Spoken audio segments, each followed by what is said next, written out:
How do you request IP? So let's say that I'm gonna take down that specific interface. So we don't have anything right now. So I'm just gonna use the DH client, which is the DHCP. You can see in the right side we got disconnected. So we just do DH client, the interface, and if we do ifconfig, you can see that we got the IP. Okay, so that's very important.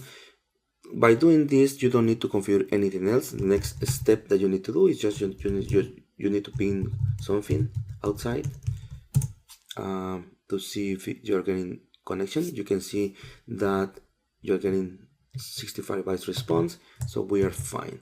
Another important point here is that sometimes I highly recommend you to also ping IPs, because sometimes you will have internet access but not DNS resolution. So if you, for example, do a ping with an IP address, you can see that you get a response.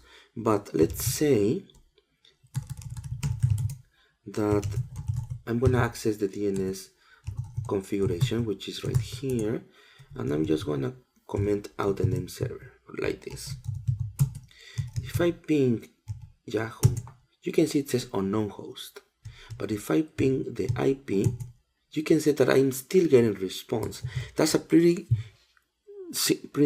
common mistake, that when we are trying to ping domain names and we see that we don't have response, we think that we don't have connection, we don't have any internet access, and that's not true. As you can see, we have communication, but we don't have DNS resolution.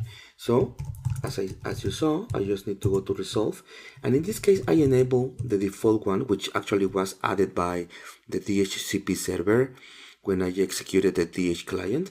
But a quick trick also here is that sometimes our name service doesn't work, so you can use Google ones if you don't mind going through Google traffic. It's up to you, which is 8888. You just save it, and you can see that if we do a ping, we get again access. Okay, I'm just gonna revert it back to the one that I had, and that's it. So we have configuration. If for some reason when you do ifconfig you don't get any interface, that's a troubleshooting, is out of scope, but I recommend you to go to Kali forums. They have multiple support there. It's not out of scope to fix those issues. We are assuming everything's up and running.